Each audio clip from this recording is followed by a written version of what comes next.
Welcome to the lighter side of the dark side. It's your weekly freak show here on Renegade Radio and also YouTube, iHeartRadio, Spotify, Stitcher. Nicole, we had a big spike on Spotify this week. So all the other podcast catchers. It's Dark Mark. I'm the goth comedian. It's Dark Mark Show. And here's my co-host, everybody's favorite horror writer, Nicole Six. Yay. Hello, Mark. I'm excited for today's show. Well, I am too, because we rarely have this type of freewheeling conversation before we started. We're starting like 20 minutes late because we were just talking, and I haven't even asked a question yet. And we have three people that are in the industry here in Hollywood that have a new show on my favorite streaming site. You know that. You know what that is, Nicole. Renegade Radio? No. That would be an internet radio site. Tubi. Oh, I'm sorry. How sorry. many times I've said Tubi rules? Sorry, Mark. What? You know how many times I've said Tubi rules on this show? Oh, yeah, you love Tubi. I love Tubi. They have so many great movies, and they also have a TV show now, Stars, Stunts, and Action. Ooh. And we have three of the hosts of Stars, Stunts, and Action. First, we have former, well, as they say on the show, former bodyguard, bounty hunter, and he's addicted to action, James Houston. Yo! Glad to be here. Hi, James. Hey. Thanks for having us on. No, thanks for joining us. And we also have, this is the guy who contacted me and set this up, and I really appreciate it. As they say on the show, he's an exotic weapons expert. He's an action junkie. He's a movie guru. He's also an author, and he's also a stuntman, and he's got so many great stories. And great hair, Jason McNeil. Why, thank you. Oh, flattery will get you everywhere. Anyway, introduce the other guy, and then I want to talk. Whipping out the hair. Okay, well, the other guy, even though it says the armorer on his Zoom, this man has been making movies. He of all the hosts of Stars-Stunts-Action, he is likely the most accomplished. He was nominated for a SAG Award for Indiana Jones and the Crystal Skull. He's been in everything from Star Trek, Masters of the Universe, Roadhouse, Three Musketeers, everything. It's Anthony DeLongis. And I keep mispronouncing his name, and he's a tough guy, and he's going to beat me up. Anthony DeLongis.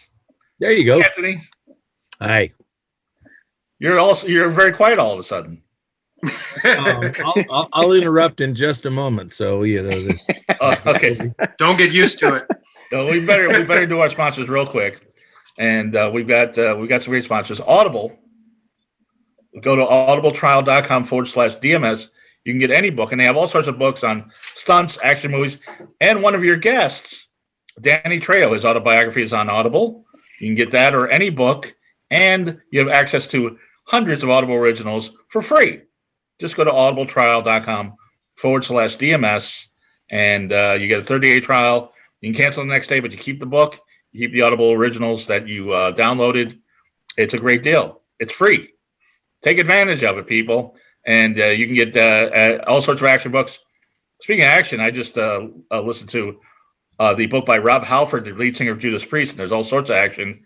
Not exactly in the Stars, Stunts, and Action realm, but interesting action nonetheless. But whatever you want. They've got everything from Shakespeare to smut. And Nicole, I can't wait to take you to Doomy's again. Doomy's Home Cooking is our sponsor. I can't wait. I'm actually vegetarian right now. I've decided to go vegetarian again for a little while. I do it like once a year just to clean out my body. And Doomy's is some of the best vegan cooking there is. Yes, so Star Stunts and Action, guys. I know you're going vegan, but you would love this place. They've got everything. You would never know it's vegan. They have pulled pork sandwiches, shrimp po' boys, chicken cordon bleu. The nachos were listed one of the 10 best nachos in LA by the LA Weekly. The only one without meat. 1253 Vine Street in Hollywood. They have a restaurant in Culver City. They also have a restaurant in Toronto, Canada. What's it called?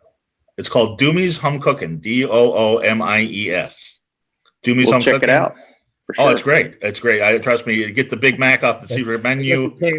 I lived in vegan Hollywood comfort from food. the Hollywood Bowl for 18 years, and but I guess it's been there since I moved out here. We've been out here. This is our 19th year at Rancho Andalo.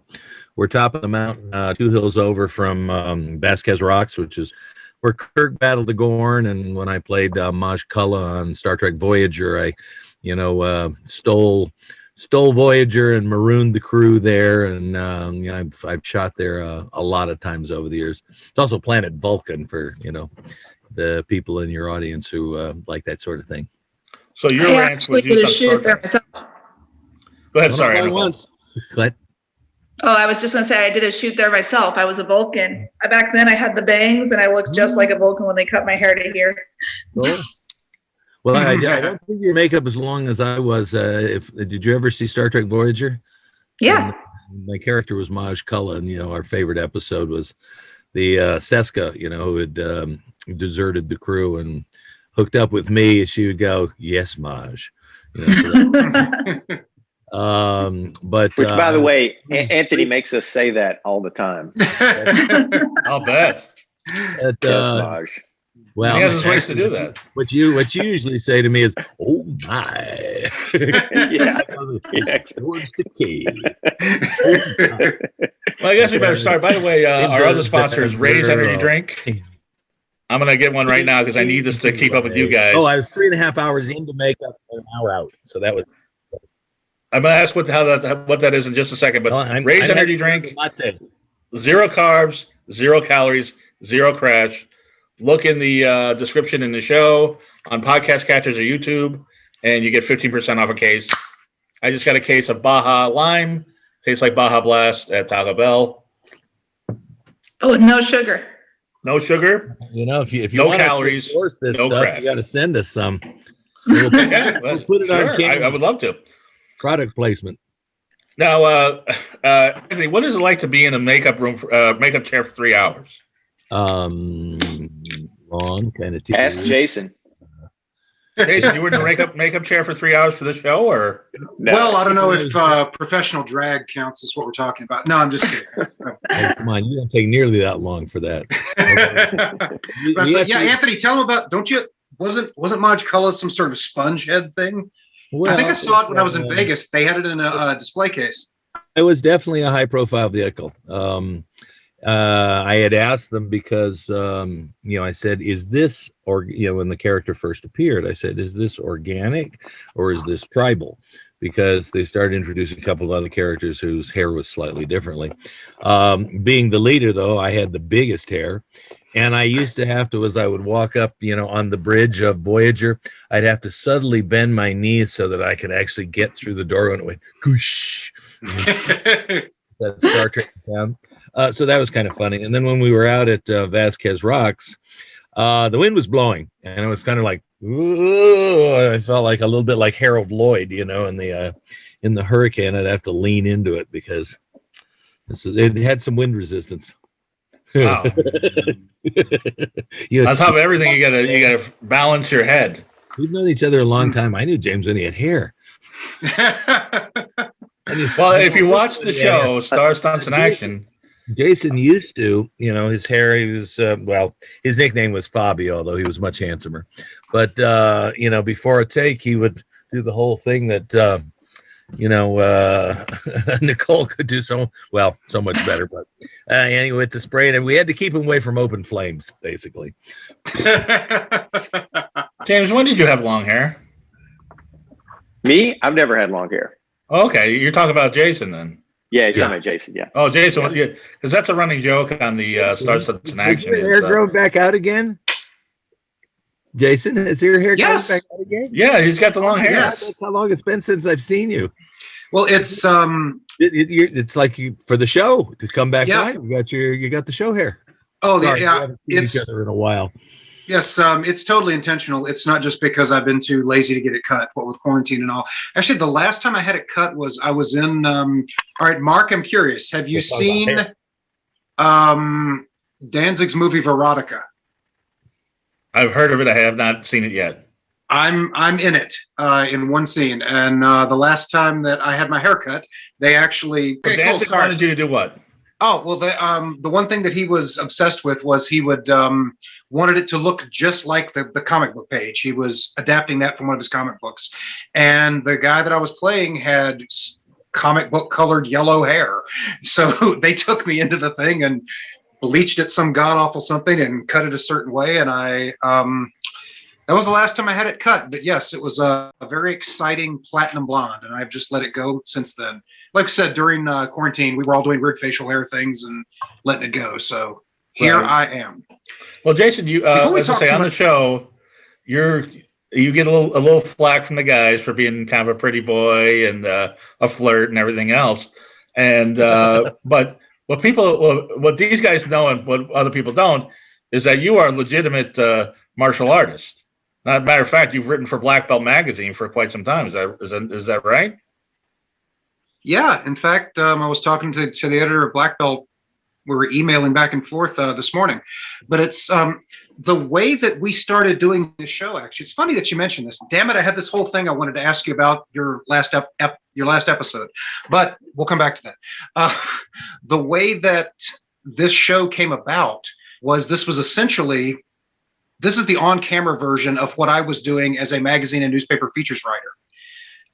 I just sort of fell into doing entertainment writing, and I would go to what's Anthony doing?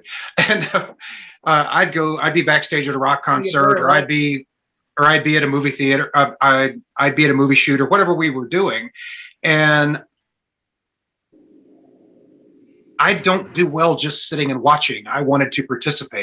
Right. So, if somebody's driving a stunt car, oh, show me how. I want to do that, or if I'm, backstage with Motley Crue and there's groupies, I'm like, hey, I want to do that. But so I'm very participatory. So James had done a couple of TV pilots, and James and I have the same Kung Fu teacher. We trained with Sifu Simon and Sifu Simon Kwong in Radford. And it was Chinese New Year, and we were slamming back some Cobra whiskey or something. And I sort of drunkenly looked over and I was like, so what does it take to do a TV show anyway? And we put our heads together, and once we're sober, and this is basically what you see in Stars-Stunts-Action is entertainment writing, but it's participatory. Thank you, speech therapists. So that's how it happened. It's just the on-camera version of what I was doing back then. So that's what I like about it. I'm sorry, go on. I said that's what I like about it. I was watching. I'm like, why didn't somebody think of this before? This is great. Seems obvious to me. Yeah, and it was really interesting because one of the first things we lined up was the interview with Anthony, and and we had all checked out his stuff, and we were like, man, this guy's been in everything, and he's a legit martial artist and stunt guy and actor, and he's just been all over the industry. And so we went up to interview him, and we were like, this is a great find, this guy. And we immediately, just fell in love with Anthony and Mary and the ranch, and what he was doing for training actors was really interesting and unique and such a powerful resource. And we were like, man, if there's any way we can get him to be part of our shenanigans, we should definitely do that. so we and he was kind enough to have some interest in what we were doing, and then he opened up a world of stuff to us, and over the years we've had lots of fun just not only shooting the show, but also just getting to know each other and doing martial arts together and just making a good time out of it. And I think that's what comes across on camera is we're legitimately having a good time. That's always. Go ahead. I'm sorry, Nicole. Oh, I was just saying that's always the best kind of show, the kind that flows organically and you can tell people are having fun. All right. Can I tell about the first trip up there, James? Go for it. Okay, cool. All right. So we're heading up the mountain. The way we met Anthony was sort of by accident. I got in touch with, I reached out to like 6 of the Highlander guys, and Anthony was the only one who got back to me. And he was nice enough. He invited us up to his ranch, come up and we'll film and whatever. And so I knew him from Highlander. I knew, everybody knows, he was the guy with the knife in his boot, Roadhouse and all this. We're headed up the mountain. Anthony has about a 3.5 mile unpaved road. You have to work your way up. And while we're going, while I'm looking at his resume, I see literally 10 minutes from his house that he was in a film called Circle of Iron with David Carradine, which was my favorite movie in high school. It was originally supposed to be a Bruce Lee thing, and it went through a couple of permutations. Ended up, they filmed it starring David Carradine and a fellow named Jeff Cooper, and Anthony was one of the main characters in it. His name was Morthond.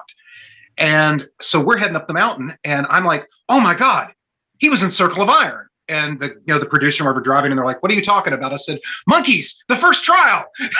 And the producer looked back and said, are you having a stroke? And I was just nerding out, bouncing up and down, because my favorite movie in high school, this guy was in.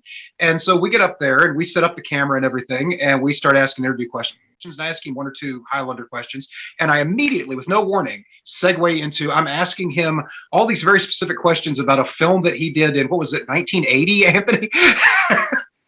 I was just like, so anyway, when you shot this one scene in Circle of Iron, when you were doubling for this, and I understand that David Carradine was using this double front kick, and you did a different one, and he was just sort of taking it in stride, and he was like, well, as best I recall, and then he just continued. But he totally indulged my fanboy crush.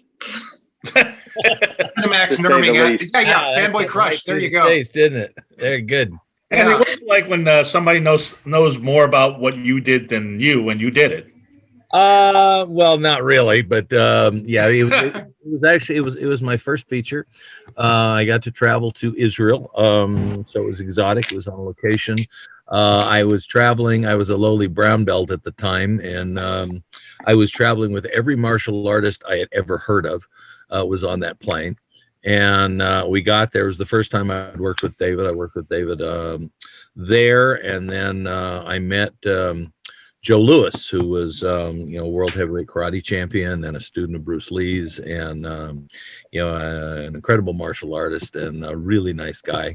And he asked me if I wanted to play the bad guy in his film called Jaguar Lives, and it had John Huston, and I fanboyed over John Huston big time. I told that story a few times, but it had John Huston and Donald Pleasance and Christopher Lee and Joe Weissman and Barbara Bach and Woody Strode, and we were all over Israel, and it was cool. And then with Joe, we went to Spain, and I got to do that. I ended up working with David in Israel, and then Argentina, and then up to camp for a picture called The Warrior and the Sorceress, and then into Canada for Kung Fu The Legend Continues. James Hong was on that, and I've been a big fan of James Hong for years. Right. But I've actually worked in one capacity or another on both sides of the camera in 13 countries on 5 continents, and 11 of them from the back of a horse, which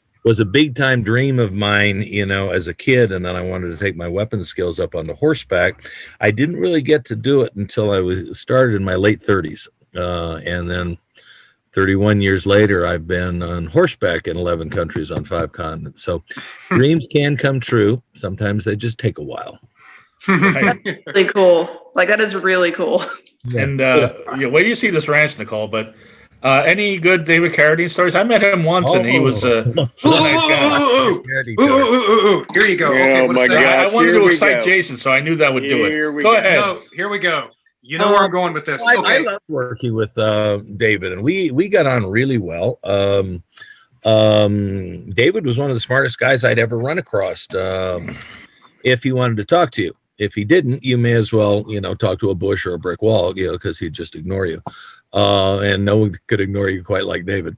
But we got on real well. He liked what I was doing. He asked me if I would also be in this other scene that introduces his blind seer flute playing character. That it was a bamboo flute that he had carved himself, because that's very much David. And the first shot is him walking barefoot. He was always barefoot. And he had a toe ring on, and the director did this thing where you see feet, and then it's like a close up on a stair with his toe ring, and that was all kind of fun. Okay. Let me interrupt. Let me set this up. because you know where I'm going with this. Don't look at me. Here like we that. go. You know where I'm going. Monty McDowell tried to pick me Here up. we go. No. So, true story. Have you guys read? I doubt you have. Carradine wrote a couple of books. The first one was called Spirit of Shaolin. It was his. It's kind of silly. It's kind of entertaining. It's a combination martial arts and behind the scenes of his film career, right? So, 3 a.m, I'm laying there. I'm reading this book, and I get to the chapter, and there is an entire chapter in this book where David Carradine describes his death match in Argentina with Anthony DeLongis, and where he had gotten angry because Anthony had done something to his friend Jeff Cooper, who was the star of Circle of Iron. He played Cord the Seeker, and he wanted to get his revenge. So when he found out Anthony was going to be on this film, he started asking the people in Argentina, would I get in trouble legally if I challenged someone to a death match and fought them in Argentina? And they said, in Argentina, no, you can get away with that. So I confronted Anthony, and we had our match, and then I'm like, oh my dear God. And normally I would not do this. I mean, I'm a night owl, but I called Anthony, woke his ass up at 3 a.m. And I'm like, you have to tell me about your death match in Argentina with David Carradine, because I just read an entire chapter about it. And now here's the other side of the story. Anthony, you want to tell about your death match with David Carradine? As good as the toe ring story was. Yeah, let's hear the death match. Sorry, that was just an aside that I haven't thought about in years. But we were on great locations in Israel, and that was all well and good. But now we're down in Argentina, and what had happened was, we had all of these martial artists, but there was no one coordinating. There's no stunt coordinating. Cam Ewan was there working with David because he was David's sensei for a number of years. But no one was reining in all of these martial artists, so they all wanted to do their own thing. And word came back that the action looks crappy, and tell people they got to go harder and get closer and this and that. So somebody who was sort of acting as pseudo coordinator says, well, all right, well, we'll do this little thing with Jeff real quick, no rehearsal or any, and throw an elbow. So we do this little combination, and I'm going to throw an elbow. And when I was young then, and I wasn't good enough to be able to not only protect myself, but protect everybody else no matter what they do. And when someone forgets what they're doing, like when I teach weapons work, I say, when someone forgets choreography, they're going to attack your head. So I teach people parries that actually work and will protect you. In this, I am ready to throw this elbow, and I start to throw it, and I watch Jeff's eyes glaze over, and he sticks his face right into the path of the elbow.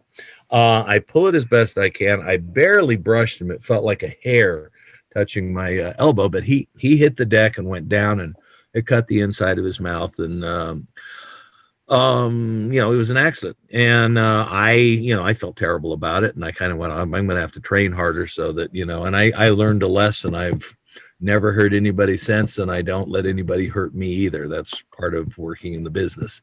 But anyway, so I get down to Argentina, and I find out that actually it's very funny, because I said when I went to read for the part, I said, "Oh, mysterious stranger pits the forces of evil against each other." This is very Yojimbo, which is a Kurosawa film, which part of what got me into choreography many years ago.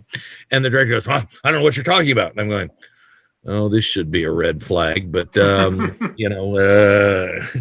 we get down there, and there's David, and he says, okay, well, we'll go out and we'll do some training, because I'm going to, Dave doesn't know anything about swords, really. And so I was going to, give him some foundational stuff so that we could put some stuff together.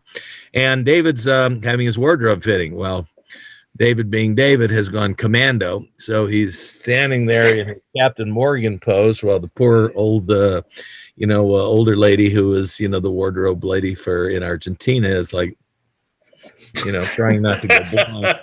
And then he comes outside, and we have this little area, and it's kind of got some trees and stuff on it. And suddenly he comes running at me with one of his jumping, front kicks. And I just back up because I see it coming, but behind me there's a tree that's about this big around, so I couldn't see it peripherally. And he runs my tailbone into it, and I went, and he very quickly decides. He says, "Oh, that was an accident. You don't have a mean bone in your body, and I'm sorry." And I'm kind of going, couldn't we have figured this out before you ran me into that tree? Because I had to look around for a few days before I was back. But I ended up doing that, and we fought, and David had an accident and broke his hand. And so we ended up having to shift everything over to his left hand, which was interesting because he got a big cast on his right hand. So we turned that into his war fist. And I also ended up doubling on it because I could duplicate his movement. So there's a bunch of scenes where whenever he's in his hoodie, it's actually me. So, I like to stay busy when I'm on a location because there's nothing else to do. So there's a couple of David stories. There's more. Was that the deathmatch story, Jason? Yes, that was the death match. He apparently David in the book it's very elaborate. He had this whole build up for weeks, and then they fought their death match and they became friends. And according to Anthony, he was like, he came running and did a double front kick, and I backed up and broke my ass bone, and then we were friends.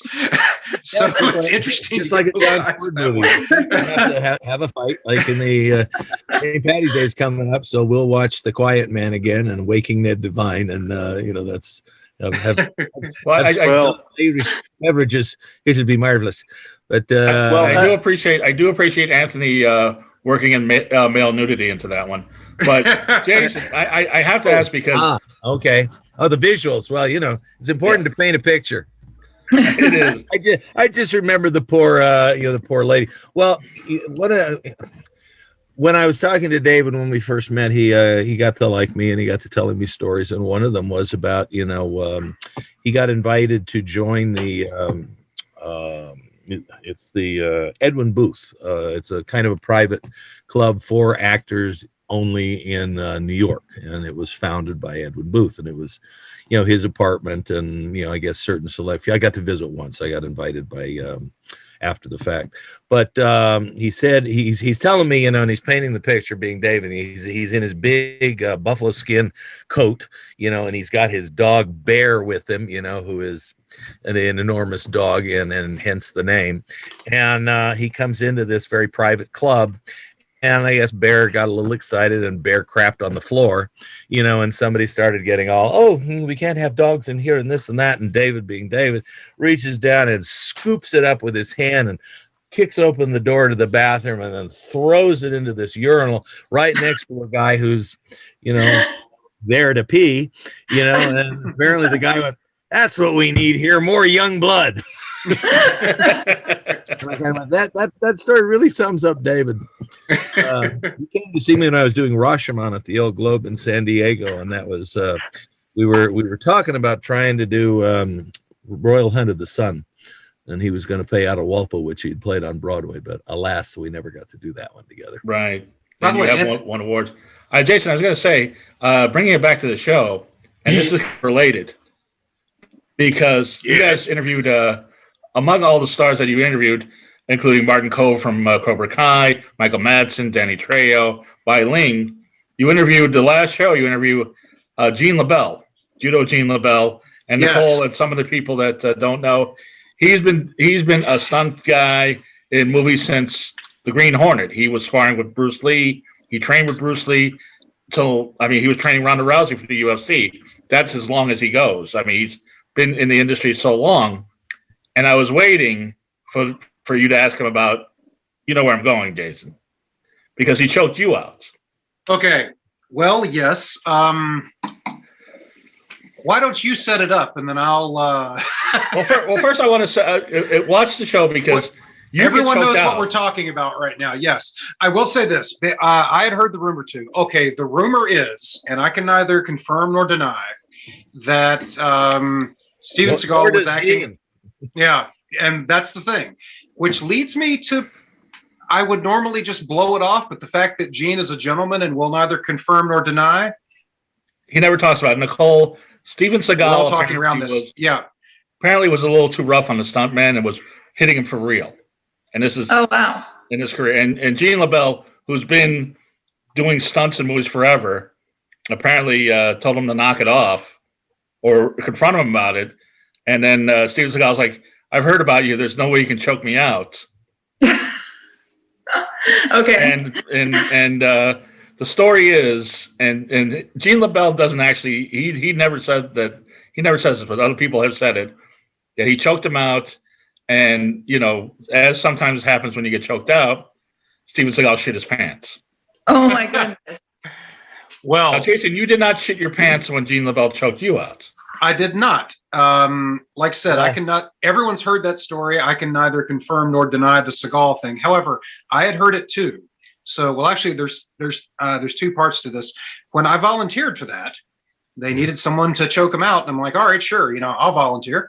Yes, I did go make sure that I went and relieve myself beforehand because I had heard what other people had talked about. Oh, I've heard various versions of it that he pooped himself, that he pissed himself, whatever. I said, sure, just give me a minute, I'll be right back, and I hit the head. That having been said, that was kind of surprising. James and I, our kung fu teacher that I mentioned, taught me a qigong technique, which is like the body hardening, where you punch cinder blocks and they hit you with sticks and all that. He had taught me neck gong, where I can make my neck kind of swell up, and it's very, very hard to choke me. No one had ever been able to successfully choke me out. Henzo Gracie tried once, and Henzo couldn't choke me out. So I was all like, "Oh, sure, whatever. I'll volunteer." And Gene gets and he settles in, and if you watch it happen, I kind of puff my neck up, and Gene's back there, and he's like whispering to me the whole time, and he's got that old gruff voice, and I'm like, oh my God, I'm going out. It's like, this guy knows what he's doing. And next thing you know, I'm laying on my back, because you don't remember being choked out. Right. It's just 1 minute, Gene's got his grip, and you're tapping. And next thing you know, there's a 70-some-year-old man damn near teabagging you, squatting over you, smacking your face, going, "Tell me, what did you dream of?" And I'm like, oh my dear God, I was choked out. So Gene's the only person who has ever successfully been able to do that to me. But that having been said, I'm in good company. Yeah. I can neither confirm nor deny that. But he did choke out Superman once. But the best part of him being choked out, Reeve or actual Superman? He said, "What did you dream of?" And unrehearsed, Jason said, "Old, fat, redheaded women." You said that when you were choked out, unconscious. What? He said that when he was unconscious. Yeah, he asked me what I dreamed of. No, when he was asked what he dreamed about. Oh, okay. When it was regaining consciousness. But no, Gene's been doing this long enough, like you said. He's been doing it forever. Back when Christopher Reeve, not Christopher Reeve, George Reeves. Oh, okay. The Adventures of Superman TV, they would do. They did a TV promo thing where he would go around the country and do appearances at state fairs, kind of promoting the show.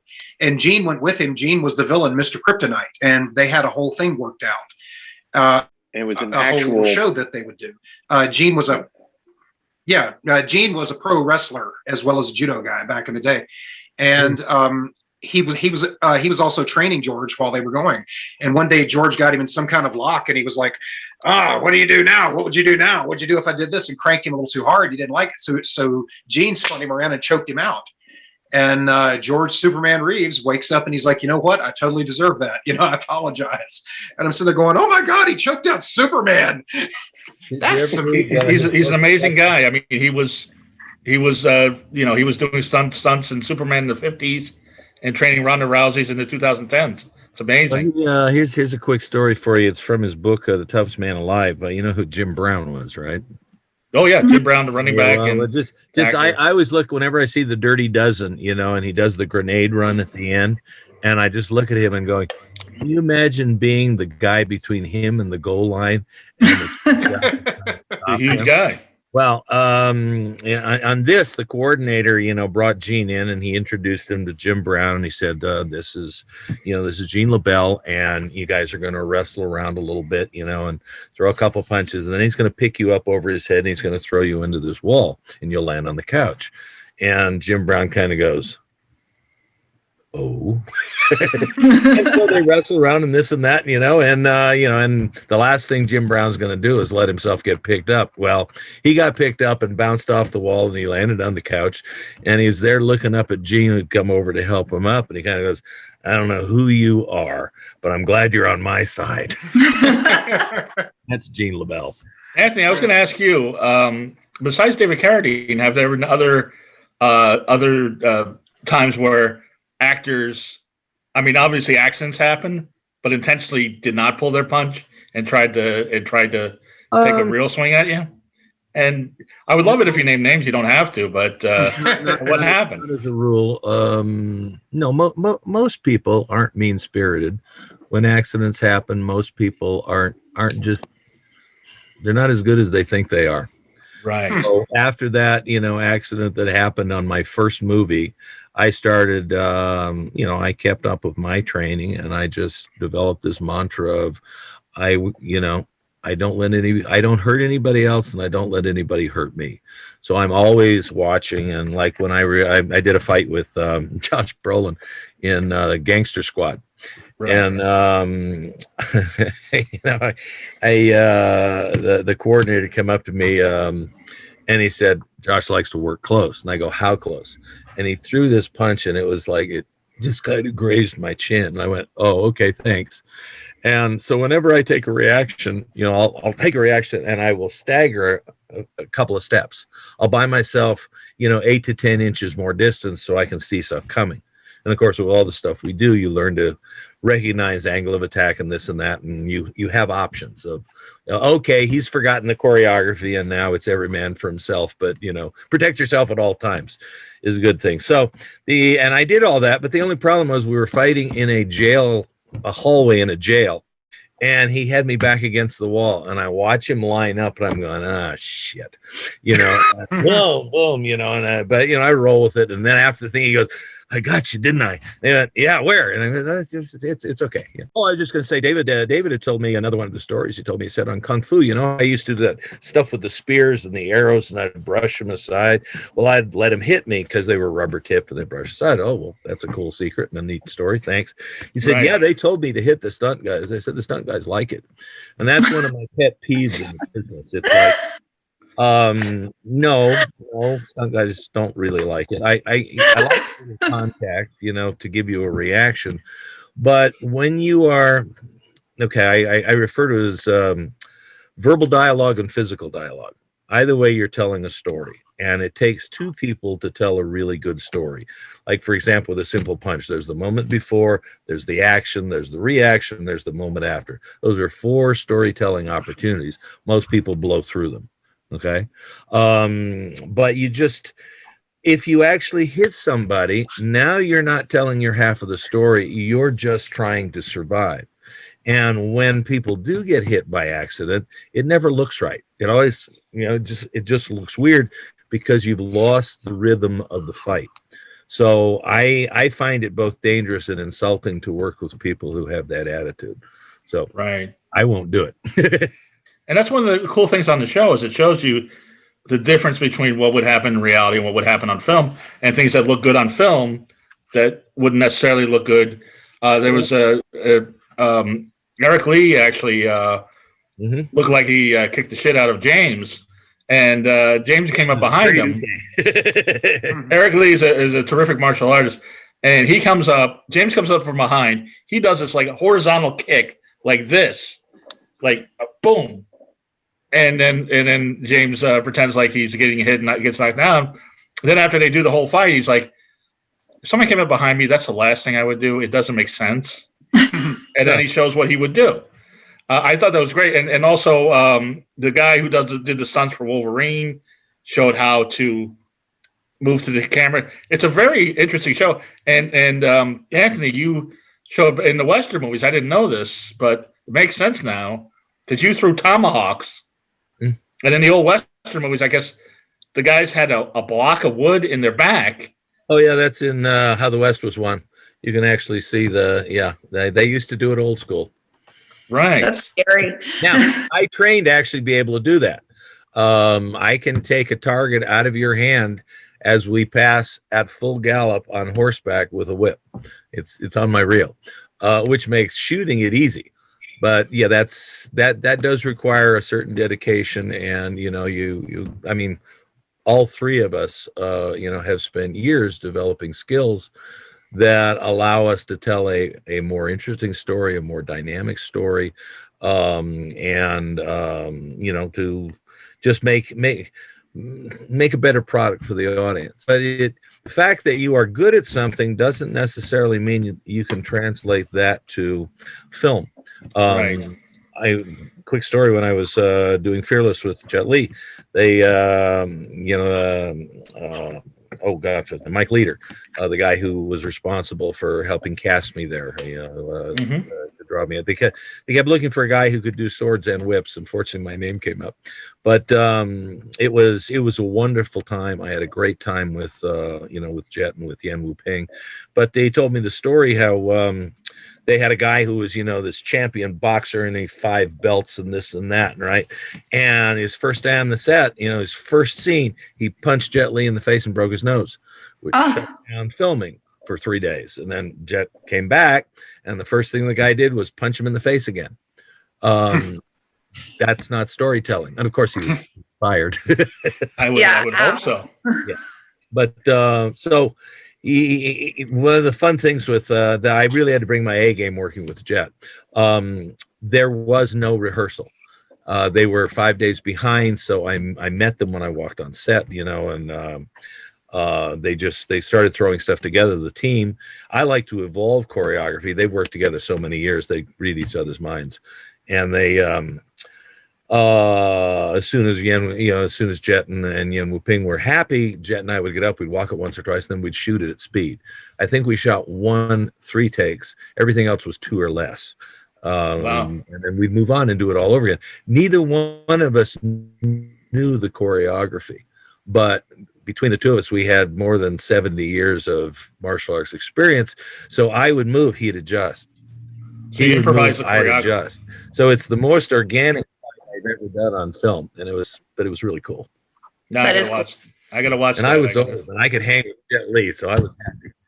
Jet Li's awesome. Sorry, I didn't hear you. Oh, I said Jet Li's awesome. Yes, Kiss of the Dragon is my He's really favorite. fast. What was that? Sorry. Huh? I said he's really fast. He's really fast. I believe it. Kiss of the Dragon is my favorite action film. What? I agree. Any other Jet Li stories there, Anthony? By the way, Zoom sucks. I say this every week. Zoom sucks. I hate the delay. Anthony, do you have any other Jet Li stories? Yeah. When we walked on, I met him when we walked on set, and the first 3 moves they wanted me to do pokey, pokey, pokey. And I went, oh my God, they think that Western fencing is what they've seen in the movies, which I refer to as a miasma of misinformation with a few rare exceptions. So I wasn't going to do that, but I wasn't also going to have a fight. So I gave them a lunging attack followed by a pass forward and followed by a redoublement, which is sword talk for going, I gave them 3 thrusts, but I always utilized the weapon the way it would be used combative. I very quickly realized they were having me attack to quadrants. They were choreographing my weapon, which is a European weapon, like it was a Chinese weapon, which they often do. And I just kind of went, okay, I'm going to maintain my character wouldn't use his weapon like that, but I will find a way to give them what they want. So they had me attacking to quadrants. It wasn't logical, but I went, okay, you're wanting me to prompt some amazing move that Jet has done thousands of times before, because he's martial arts royalty there, and rightly so. And so I said, okay, I will give you these 3 attacks. Would you mind if I got there this way, because it's an easier flow than what you'd originally said? And apparently somebody said, who's choreographing this? I said the Guilo, which is a less than complimentary term for the white guy. And Wu Ping said, this Guilo knows what he's doing. And after that we had no problems. We actually he was a pleasure to work with. They called me back, and in 2.5 days I caught them up. 3 of the 5 days they were behind. So that's awesome. It's one of my favorite career collaborations. Not too shabby. Now, James, I'm curious about you, because going down the rabbit hole of IMDb, there's not that much about you. But on the show, and by the way, on the show you had hair, but on the show you had they describe you as a bodyguard and a bounty hunter. Would you like? Yeah. Is that true? Yes. Were you a bodyguard? Were you a bounty hunter? James. Yeah. Is this something I know you we've talk been about? running our mouths. Do you want All right. So, to tell it or shall I? all right. So, yes. Tell them about Um, Christmas Eve. No, that's that. All right, I'll Come tell on, them. James, Talk and Christmas I'll Eve, tell them. please. All right. So, okay. All right. So, yes, Okay, it is okay, true. okay. And the preferred term is fugitive recovery agent. And so I was a fugitive recovery agent for a team, U.S. Fugitive Recovery. And so we traveled around and did what you do in that business. And I was a professional bodyguard, and I worked with several Playboy models and playmates and other folks.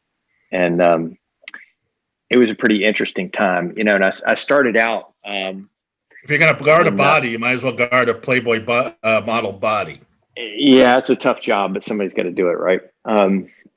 But it was No touchy. yeah, exactly. But it was interesting because as a martial artist, I wanted an opportunity to utilize what I had learned, and I'd done a lot of competition. I'd done some full contact stuff, and we fought pretty much full contact back in those times. But I wanted to do something that was a little more real, and also do something productive with it. I didn't want to just go out and hurt people. I wanted to do something that was actually good for the community. And so I got into doing that type of work, and it really changed me as a martial artist, and gave me some background and information on things. And so, yeah, there's not a whole lot about me. There's kind of a period of time in my life that's sort of undocumented, if you will. But when I got in with working with these guys, my background in martial arts and some of the things that I had done gave me a sort of a unique perspective, because there's so much martial arts and action stuff in Hollywood, and knowing how those things are actually done for real. How you fire a full auto machine gun, how you actually handle pistols and knives and things like that, and in actual situations, gave sort of an interesting spin and interesting perspective on what happens. So we're not going to get the Christmas Eve story. Anyway, Yes, Jason, you are. Are you? I'll tell you. I was there. All right, go ahead. All right, there are times. Every now and again, there's the guys who do the grunt work, and they do the investigation and all that, fugitive recovery. Every now and again, you just need a bunch of bodies. Mm-hmm. So I would help James out occasionally. Like I said, we had the same kung fu teacher, and he knew my skill set. So we were working with another group. We'd finally tracked down this guy, Daniel. It was Daniel something, and it was my first fugitive apprehension. I caught Daniel, and we found him in this hiding out in this truck stop up near the West Virginia border at about like 11 o'clock Christmas Eve. And I took him down and cuffed him and all that stuff. Yay. And felt a little bad about sending somebody to jail on Christmas. But then I looked at his bail piece, and his mother had signed her house over as collateral for his bail. And dude was going to skip out and leave his mom homeless. I was like, screw this guy, send him to jail. But so that we finished that earlier than we expected. There was another guy that was on our list that it should have been a real simple pickup. He was his roommate had signed for his bail, and then he found out the guy was in for some sort of sex offense and decided he didn't want to do that. So he got the bail back, and we're just supposed to stop by and pick him up. Well, we go to the guy's house. He wasn't there. He said he went out to a bar, and we're like, well, okay, the bar is closed. It's Christmas morning by this time, like 1 a.m. And we're like, well, the bar's closed in an hour. Right on the other side of the county line, there's this 24-hour sex shop. And slim chance that he'll be there. He is a sex offender. But we got to kill an hour. We'll go see if he's there. If not, we'll come back in an hour and pick him up. And we can certainly entertain ourselves Research. Yes. for an hour at the 24-hour sex shop, right? So we go over the county line and we go to this 24-hour sex shop and we walk in, and the first thing that strikes, I've been around, I've seen a few things. The first thing that strikes me is dude has decorated for Christmas, right? The snow's gently falling outside. He's got stockings hanging up. There's tinsel, there's trees. As soon as you walk in, you're confronted by a big fancy glass punch bowl full of eggnog. Free eggnog in the 24-hour sex shop. No, thank you. We passed on that. No. So we're sort of, You get the stuff. looking around. We went back and checked the booths and everything, and dude wasn't there. And I'm kind of, I'm a curious sort. I'm looking around. I've seen some stuff, but there's things I'd never seen before. And the one that stands out in my mind was there was a product called the Trucker's Buddy, which was a what they would now call a fleshlight. If you guys know what that is, it's a thing that you put your penis in, and I've been to a truck stop or two in my time. I've seen it. Yeah, and it plugs into the cigarette lighter of your car. Turn left at Albuquerque. I don't remember this on the show. So anyway, they have this Trucker's Buddy, and there's this picture of a dude that looks like he's just like laid back in the front seat like a male model with the Trucker's Buddy plugged in. And I'm assuming he's, I'm not even going to imagine where he is that this is plugged in. But anyway, so we're sort of looking around and getting ready to go and whatever. And then as we walk out, I noticed dude has actually done two big scrolls with calligraphy of like gifts for him and gifts for her, and has like top 10 suggestions. And number 10 on gifts for him was the Trucker's Buddy. And I could not stop laughing because I got around to the idea. I was just imagining this Norman Rockwell Christmas morning where they're like unwrapping it. And, oh, look, honey, how did you know? Just what I wanted. The Trucker's Buddy. Santa says you've been good this year. Trucker's Buddy. Was that your Christmas gift that year? Come on, Jason, show us your Trucker's Buddy. We know you got it right around there. I think Jason circled back later and picked one up, actually. I don't doubt that. Happened. Well, James, let me ask you a couple questions about the show. That'd be novel. Why did it take so long? Because then I got to run. Because I noticed, based on the movies you were referencing with the stars, and also the slate when you interviewed Michael J. White, that you taped these, I'd say 2008, 2009. Am I correct? Some of them.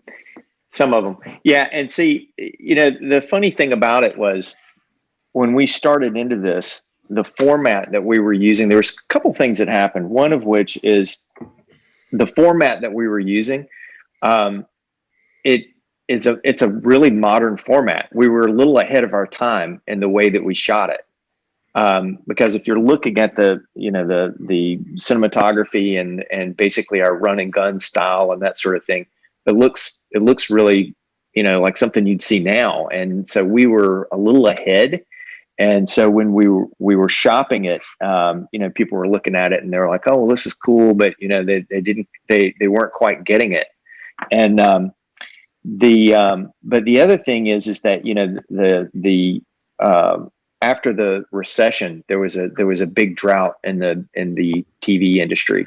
Mm-hmm. And, so there was a time that a lot of shows didn't come on because the networks were basically supporting their tentpole shows, and so there was a little bit of a drought there, and so we all had other projects going on, and so we were like, this is a great show, but maybe it's not the right time for it, and we had a lot of other things going on, and so we were like, well, we'll come back to it at some point. And there was this great company out of the UK called Bazooka Bunny.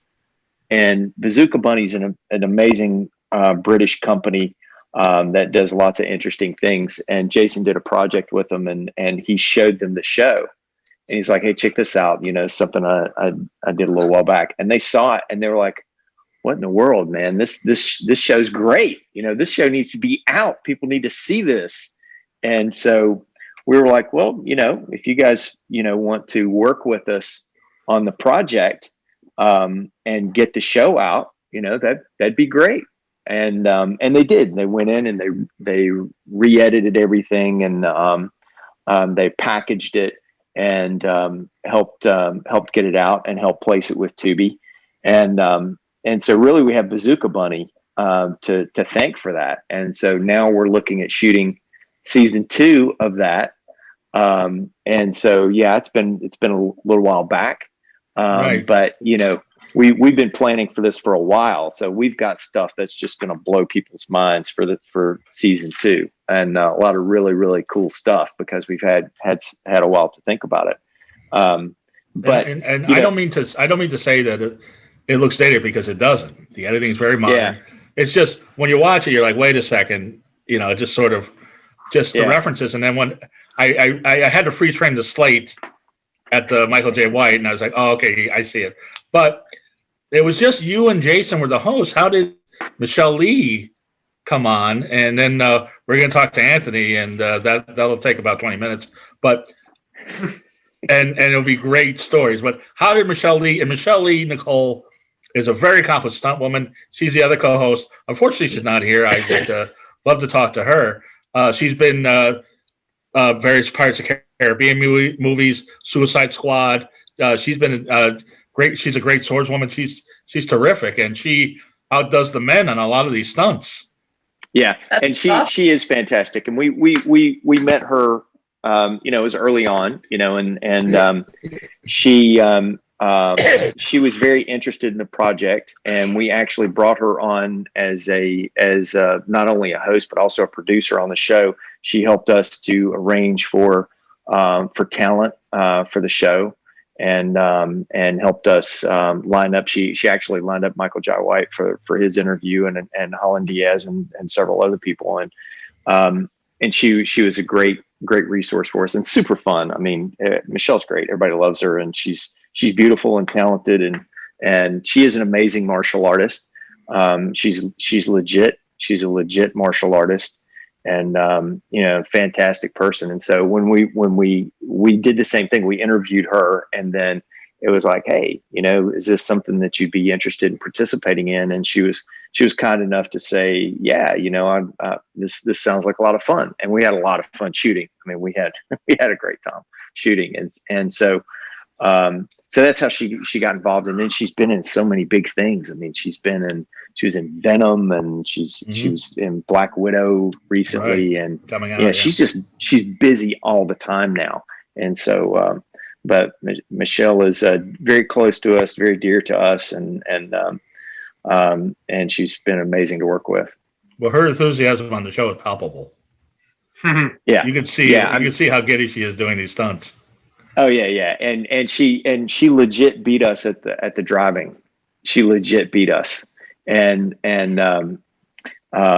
she was really good on the driving. I was certain I was going to win that. I got a little cocky, and she took me down a notch.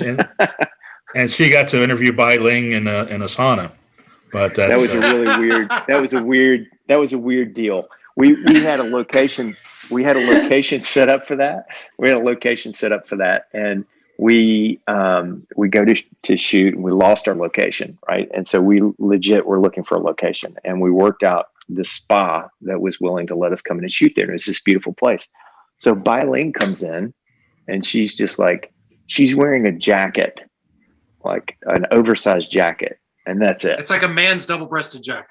It's a man's double-breasted jacket, and that's all. I've been trying to get Bai Ling on the show for a long time. I know a lot of people that know her, and she's a great actress, beautiful, a touch eccentric. That's a polite way to put it. Yeah. Yeah. Well, so anyway, it was actually Michelle. Michelle was going to do the interview, and Bai Ling was like, "Hey, we're in a sauna. Well, how about I just, pretend like I'm getting at the sauna, and you just came out of the sauna, and you've got a towel on, and we're just sit down and talk like two girls." And that was her idea. Yeah, and we were all just like, okay. And so they set the cameras up and they shot it, and it was just like, well, all right. And they, talk about some pretty interesting stuff. There was a lot that was cut from that interview that, we'd need a different rating, I guess, to talk about. But yeah, Bai Ling's she's a very interesting person. And then afterwards, we went next door to some place and danced until, I don't know, till late in the night. And Bai Ling's quite a dancer too. Where's she's cool. Bai Ling comes as advertised. Everything you've heard is correct. She's awesome. She's a tad eccentric, as you say. James is talking about, she shows up wearing that man's double-breasted jacket and nothing else. And he means and nothing else. She walked over and the sound guy comes in and he's got a micer and everything, and so he's trying to figure out where to put the lav, and she just hikes up her coat, and she's not wearing any underpants. And you see the sound. Is that guy, where he stuck the mic or what? You can't put it there. Yeah, the It'd sound be muffled. guy was like, and she's like, okay, maybe in the pocket or whatever. And so he's trying to figure out how to wire this and not touch her. And she's standing there pantsless. And then when we went out dancing afterwards, it was just it was fun, but it was just she dances kind of like this the whole time, even when the music is off. So you're just like, wow, this is fun. But yeah, she comes as advertised. I found the best thing to do in interviewing Bai Ling, don't try to steer her in any direction, just let her talk. Right. And whatever she's going to say is much more interesting than whatever you were going to have. No, I was on a radio show with her. That's I can attest to that. But Anthony, how did they get you to co-host the show? Because I know they went up to the ranch, and you were a featured stunt guy. One of the most accomplished stunt guys ever. How did you become a co-host? Well, they asked. I started as an actor. I started in, I'm still an actor. I've always been an actor.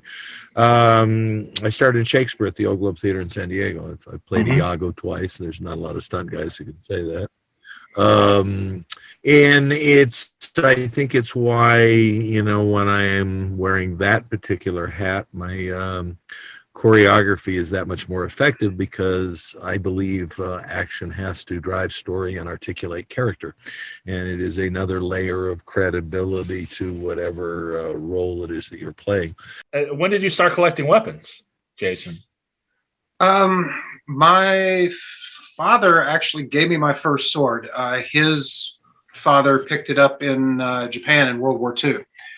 And gave me his Japanese naval officer sword as a kaigunto. It's just a samurai sword, and I've had that from the time I was born, so I grew up with it. But but I started martial arts when I was 13, and I started out doing kung fu and was very wushu at the time, which is sort of kung fu gymnastics. And I can spin, I can kick, I can do splits, I can do all that stuff. I just am not a jumper. I can't jump very high. So I found I was better at showing off with sticks and stuff than I was trying to jump up and do two flips and land in a split. So I just sort of naturally went that way. And then it's just interesting. There's I majored in history in college. I double majored in English and history. I'm virtually unemployable. But to me, weapons are interesting at this point from a historical perspective, in that you can learn a lot about the culture and about the times by looking at the weapon and what it was designed to do and what it does.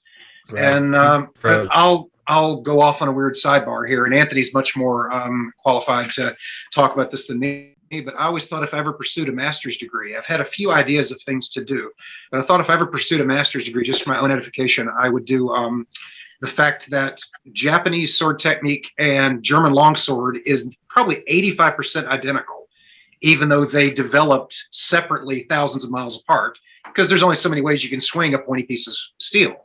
Right. And plus, I just love the idea of, defending my thesis, and there's all these academians sitting there with their tweed coats and whatever, and I'm swinging things around, chopping stuff in half while I'm explaining it. I think I'd make them soil their tweed, so I look forward to that. It would do nothing good for my career to actually, it gains me no benefit to have a master's degree at this point, but I might do it just for fun at some point. It's kind of fascinating. Well, my father sells collectible knives and razors and really? Things. So it is something that I'm around and that interests me. And that's why I was going to ask, what's the most exotic piece of weaponry you own? Oh, I got a few. That would be the trucker's buddy. Besides the trucker. Oh God. The Well, Anthony, here's what I'm going to do. I'm going to tell the story that you told me off the air, and it's a great story. And go ahead and have dinner. Tell your wife thanks for letting us borrow you. And I can see why you like to convince to be a host. You're a bit of a ham. You're a storyteller. You're a rock on tour. I really enjoyed listening to your stories. I thought they were all I great. do too. Thank you. Thank you, Nicole. I appreciate it. Thank you, Mark. Boys, it is Love to great have to you see back you. on, and, if you want to come back and do this again, I'm happy. I got almost 50 years worth of stories, and we plan on making more together. So come watch our new show. It's going to be even better. All right. I Good can't night, wait. guys. Thank you. Thank you. Okay. Good night. The story that he told off the air that we all heard, and everybody can vouch for me, is that he's a master of the bullwhip, as you'll see on the show. He said that Michelle Pfeiffer was better than any of the stunt women on the bullwhip. Oh, wow. And was a treat to work with, and just took to it just naturally. Jason, on the show, I don't want to spoil it, but you get a little bullwhip action. How scary was that? bullwhip. Well, again,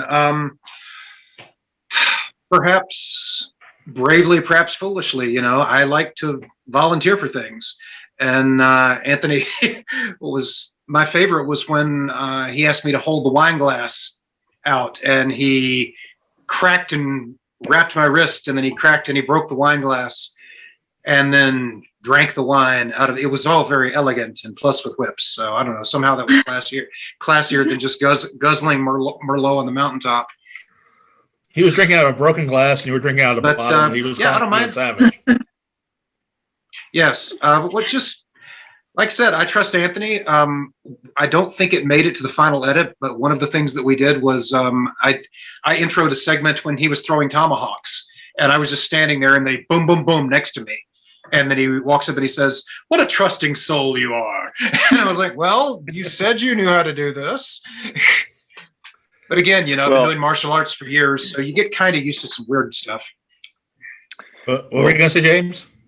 Well, you'd ask how Anthony came on the show, and basically, when we got up there, and I didn't really know that much about his martial arts background, and Jason knew some, but we didn't know the extent of it, and so we talked to him about movies and all the stuff he's been in and whatever, and then we start talking about martial arts, and I was happy to find out that his martial arts skill was really exceptional.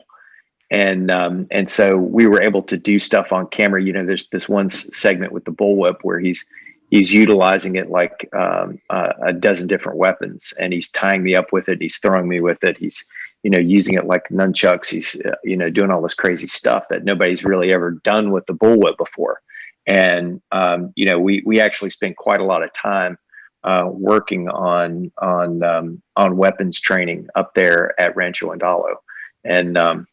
And it's been interesting because it kind of turned into a laboratory for us.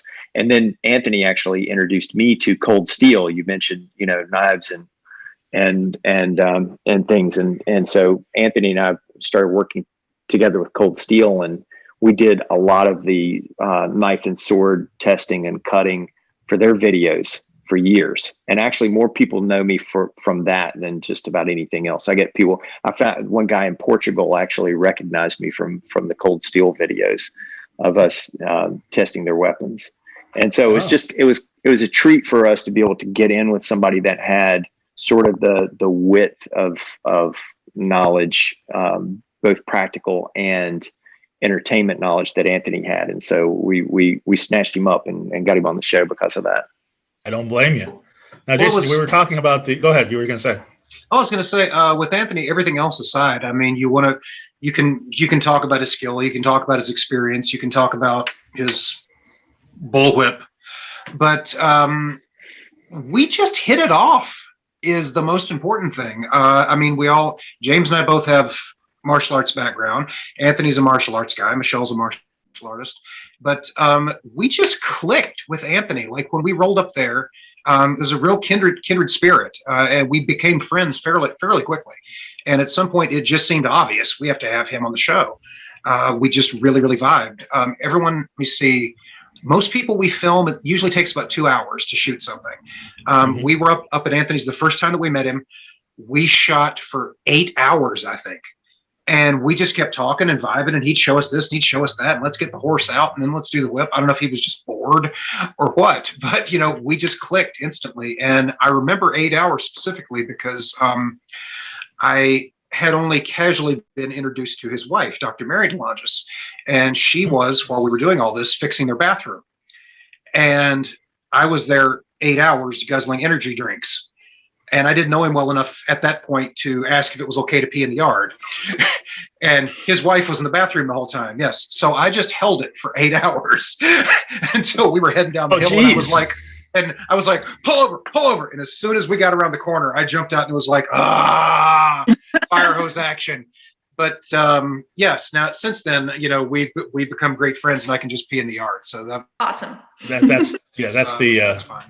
That's when you have a good friendship. It's can I pee in your To get back to the question, what's your most exotic weapon that you have in your collection? Well, it's a bit of a hat on a hat, but I've got I have something no one else has. As I said, my father was a hairdresser his entire life. Let me say that again. My father was a hairdresser his entire life, but he was a metalsmith. He would kind of tinker around and weld things and stuff like that and do little projects. And every now and again, I would dream up something odd and he would make it for me.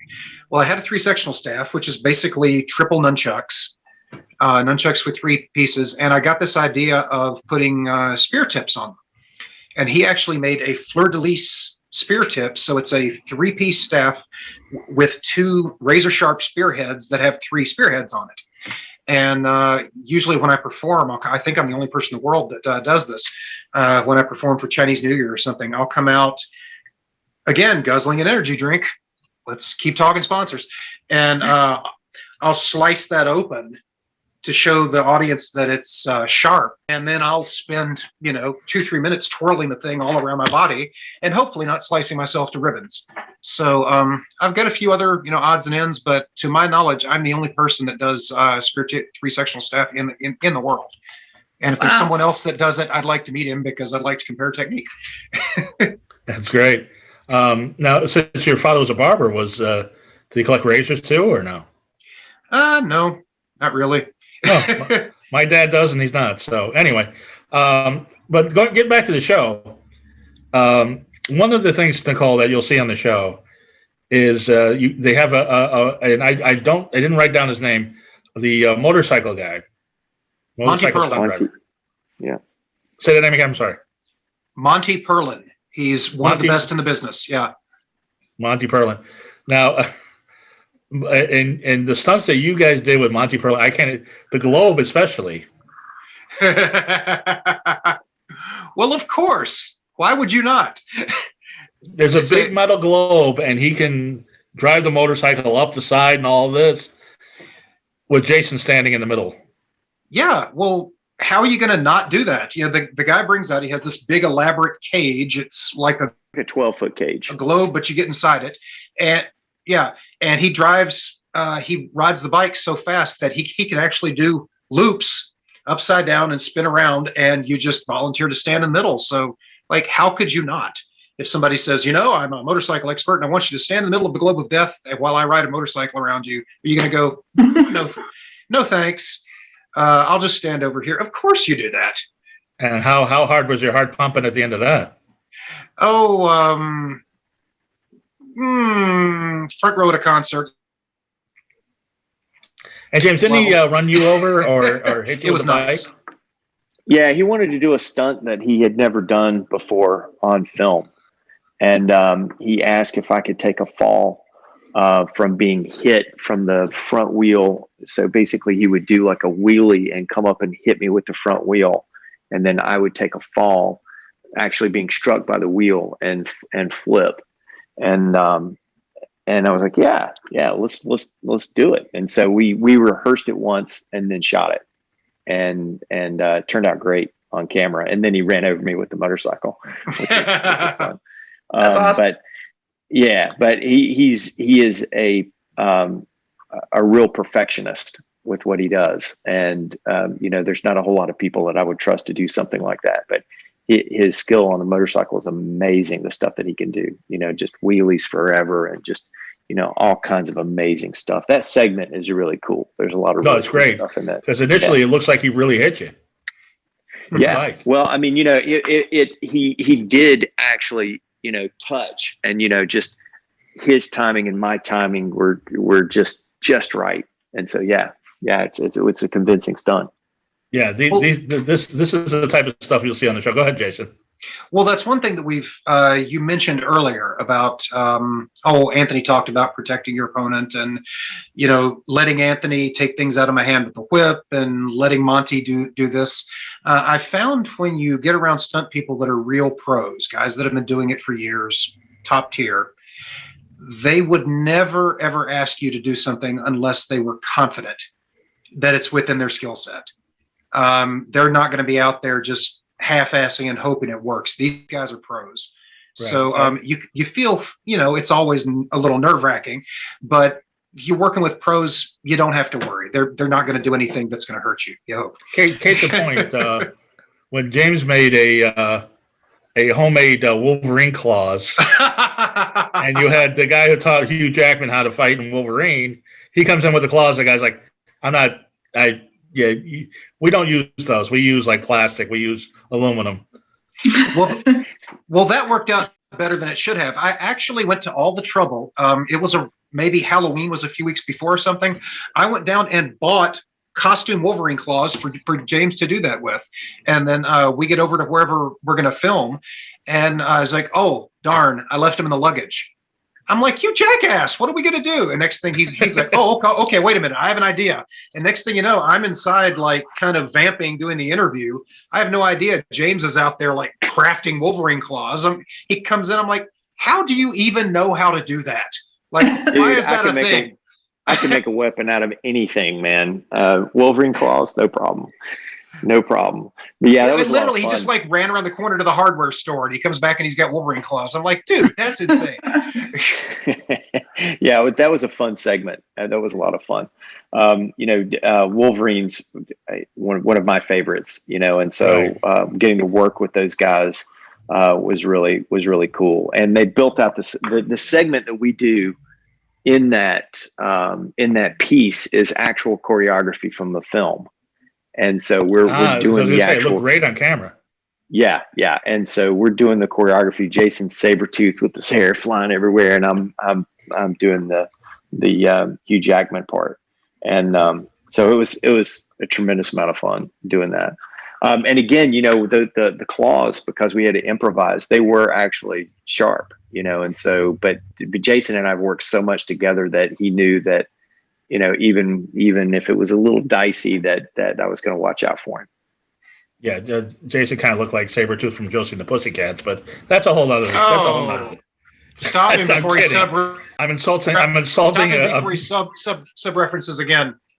I'm insulting a black belt who's written for Black Belt magazine and wrote a book about MMA fighters, 21st century warriors, and could probably take a finger and take me right out. Oh, I'm kidding, Jason. They want to hear something funny? Why not? This just happened the other day. I wrote that book I think in 2009.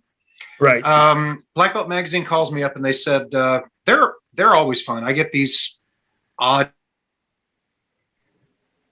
calls from Black Belt periodically, and they called me up and they said, we did a book 30 years ago called 20th Century Warriors, and we would like to do a new version of that. We're going to call it 24th Century Warriors, and it's going to be about MMA fighters. Would you like to do it? And I said, no thanks, I'm really busy right now. I appreciate the offer, but I don't have time for that. And they said, we can offer you $1,000 advance. And I went, yes, because I happened to need money right at that moment, the life of an actor. So I took the advance, then I was obligated to write the book. Well, it sold pretty well, as books do. And well, as books do, I got every 6 months I would get a residual check. Well, the first 6 months it was like $600 or something, and then the next was $600. Not enough to quit your job over, but it's nice every now and again. You go to the mailbox and you're like, ooh, $600. And then it was 400, and then it was 200, and then it was 100. And as we've stretched more than a decade now, every 6 months I get a residual check for that book for roughly $1.80. And Wells Fargo wants $8 to cash it. So I've just been keeping them. I thought I might do an art display or something, but there's actually a bar, that happens with actors too. I was up at Anthony's place, and he was showing me one of the residual checks he got for Batman Returns was like $20 or something. And there's a bar called Residuals. I don't know if you guys have been there. I think it's up in NoHo. I've heard of it. Yeah. Yeah. And it goes back to the, Sinatra days of Hollywood. An actor can bring in, and you can get a rail drink for, if you just give them one of your crappy residual checks, and they pin it up on the wall. So I've just been sort of saving all these to go out on a rail drink binge one. I've been there. Yeah, no, I know what you're talking about. 21st Century Warrior residual checks. Yeah. So that's on my horizon for as soon as everything reopens. I'm going to go and use my crappy crappy residual checks and get hammered. So we've been talking for an hour and a half, and I could go forever. You guys are great. But I have two questions for you. Okay, here's the first one. This will probably be quick. Let's talk about me first. All right. Well, it's not necessarily about you. Why Lou Ferrigno of the Incredible Hulk is featured on the show? You guys do a shoot with him, but you don't interview him. Why? That was a target of opportunity. I was writing an article for Inside Kung Fu that grew out of, I was sitting up again at 3 a.m. reading. I'm a night owl and I read. And I was reading some back issues of Defenders magazine, like from the Defenders comic book from the 70s, which featured the Hulk. Right. And they had an Avengers Defenders crossover and a few really great covers where the Hulk was fighting Thor. And I just had this moment where I was like, well, I kind of look like Thor. I wonder if I could get Lou to come and we could recreate these photos, but Kung Fu style. We would recreate the 70s comic book covers, but Kung Fu style. And I reached out and I talked to Lou. I actually talked to his wife, who handles all his business. And she said, yeah, Lou thinks that's cool. So we came down and we're just doing an inside Kung Fu photo shoot. And we hadn't really scheduled an interview or anything. We just decided, what the hell, we're here. This looks awesome. Let's film it. So hopefully we're going to get back and do an interview with Lou in season 2. Yeah. Oh, but let me tell you, the one thing I think was funny though. Let me talk. And then I'll hang off. No, I just have to say this before it gets away. At one point, we, sorry, went off on a segue there. Lou and I are doing our thing, and Lou is huge. I'm 6'1", and I came up about to his chin. He was not the Hulk for nothing. He was Hulk-sized, and they just painted him green. So at one point, we're in this thing, and Lou reaches down, and he puts his hand around my throat. And I'm not kidding you, his fingers touched in the back. And the photographer looks at me and goes, now, look like you're scared, or pretend like you're scared. And I said, dude, I don't have to pretend. Oh, dear God. But so, yeah. Anyway, that was that. James, I'm sorry, you were going to say? Well, and the other thing was, when we were going to shoot that, we were like, not everything has to be like a setup interview for us too, because one of the things that we were doing is we were sort of being avatars for fans that want to see what it's like to go behind the scenes and see things. Mm-hmm. And so we had this photo shoot, for a magazine shot in a really cool location. And, we kind of wanted to keep it like that, because to keep that energy. And, because it's a real high energy segment on the show, and there's people running around, there's cameras going off, and there's costume changes and everybody's running around. And it would kind of, to have a set up and sit down interview would kind of crash that energy. And it was like, and that's, we wanted that to be more of an experience experience piece, and there's a whole piece with Jason leading up to it where he's worried about, how he's going to look on camera versus Lou Ferrigno, and is his muscles going to be big enough that he just doesn't look like, a little kid next to him or something.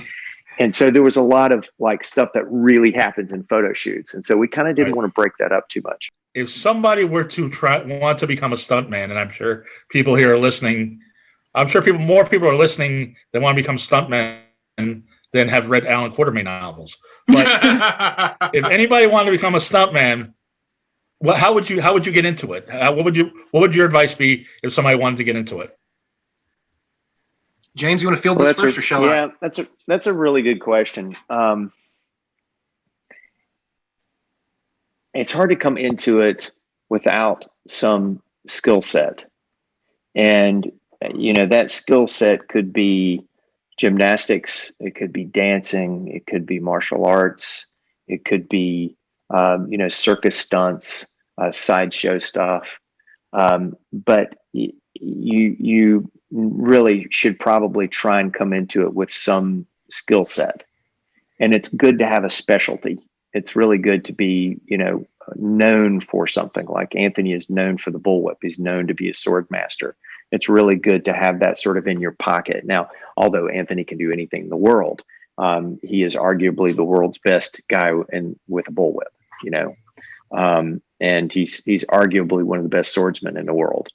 And so when you have those kind of credentials, it's not too hard to get work, and otherwise you're just sort of competing out there with everybody. So, but you'll find a lot of people in stunts have something like that in their back pocket when they're starting. So that's where you really want to begin. And it's not enough to just be a daredevil. It's not enough to be an adrenaline junkie. You have to have some kind of skill to go along with that. Now, being an adrenaline junkie helps, right? It helps. But, at the end of the day, it's about, can you do what you're doing without it turning into a horrendous accident? And that's where the skill comes in. I will say I can at least speak intelligently to Los Angeles. The stunt community there is fairly tight knit. Everybody knows everybody else. And if you're wanting to do this on the Hollywood level, go out, you have to do some low budget films at first, but meet some people and get plugged into that. And, schmooze a little bit, meet the stunt people. Once you get into that circle, well, there's several places where they all get together a couple of times a week to train. Mm-hmm. And then you got to get and you train with them and you pay your dues. It's like anything else. It's sort of like the equivalent of when I first started working in restaurants. I started out as a dishwasher, and then I was a dishwasher and a busser, and then I was a host, and then finally I was a waiter, and then I was an assistant manager. Once you get around that community and they get to know you and they start to like you and trust you more and more, then you can kind of get plugged in and you can do your training and start working your way up. But there's no substitute really for just going out, meeting the people and doing it. And I'll say this, the stunt community are some of the nicest, most genuine people that you'll ever meet. They're just fantastic folks. And they're genuine people, and they're really interested in being nice and helpful, and they're just salt of the earth, fantastic people. It's interesting too, because there's a parallel. I've said before that martial arts and film fighting and stunt work are not the same thing, but it's a parallel skill set. There's similarities and there's some crossovers, and someone like Anthony and hopefully me and James can do both. But mm-hmm. It's not just one thing; it's two things that run parallel. I have learned in my martial arts background that the people that are really, really, really skilled tend to be friendly and relaxed and very secure and very helpful and genuine folks. It's what we call paper tigers that are the insecure assholes that you have to, they're always worried about this, worried about that. And what if, and just walk around the chip on their shoulder. In stunt world, it's the same thing. These guys have got zero to prove. They are the biggest badasses in the world. You know it. They know it. So they're friendly. Come on in, kid. Let's talk. What can I do to help you? That's same in the comedy world. That's same in everything. Nicole will back you up on that. She's met the bigger they are, the nicer they are. Yeah. I briefly worked for John Carpenter and his wife, Sandy, who, like with Lou Ferrigno, Sandy manages his career. So that's a little known fact about John Carpenter. So you always better be nice to his wife. Oh my God. About 6 months ago, I read, apparently they were, what's his name? Eric von Lustbader wrote all those ninja novels back in the 80s. He wrote all these ninja adventure novels, and Carpenter wrote a screenplay based on one of them, and they were going to film it, and ended up it never happened. I think I could be getting my timeline wrong, but I think he used a lot of what he put together, turned into Big Trouble in Little China. Right. But someone sent me a copy of his original screenplay, and I sat down and read it, and I was just salivating. I'm like, oh my God, why isn't this on the screen? So James, take a note. We will call John Carpenter's wife, Sandy, have him as a guest on the show, and then I'll ask him why the hell this thing's not on the big screen, because it's awesome. Let's do lunch, but that's a whole other subject. Well, how much fun was this, Nicole? We could talk all night. Yes, we could. Yeah. But I encourage everybody to if you don't have Tubi, get it, because they have great movies on there, great TV shows, and they have Stars-Stunts-Action on it. And I can't recommend it enough. I told my dad about it, and if you are an adrenaline junkie, you want to see what's going on behind the scenes, it's amazing. It's a fun show. You can binge watch it in 2 hours, and there's no lulls. You know, there's no reality show BS and drama. It's just action. And Jason, James, thank you so much for being on. Let everybody know how they can find you on social media and everything else you got going on. Yeah, James Dean Houston at Instagram, and that's the best way. Just look me up on Facebook. Jason McNeil, I'm on there. I haven't got to Instagram yet. I think I'm a bit of a technological Luddite. I keep being told I should, but yeah, just find me on Facebook, Jason McNeil. There's me, and I think I'm the only one who's not a comedian or a mortician. So I should be easy to find. Yeah, that's Facebook's full of both. And Nicole, you're Nicole 6 Books on Instagram. Please find me and add me. I'll follow you back. And Nicole H6 on Facebook. And if you need your social media to get an upgrade. Oh yeah, I can help you make easily a couple of thousand new fans within a year. And we're talking real fans, not like buying 1,000 fans. I'm talking people that'll actually like your work and invest in it, and will click on your stuff and comment, and will be real people, not robots. And follow me on Goth Comedian on all social media. Watch Stars-Stunts-Action. You will like it. And thank you, Jason. Thank you, James. Thank you, Anthony, who's probably just finishing dinner right now. And everybody, have a wonderfully creepy week. Bye. Thanks, Mark. Bye. Thanks, Nicole. Thanks, guys. Oh, so much fun. Thanks a lot, guys.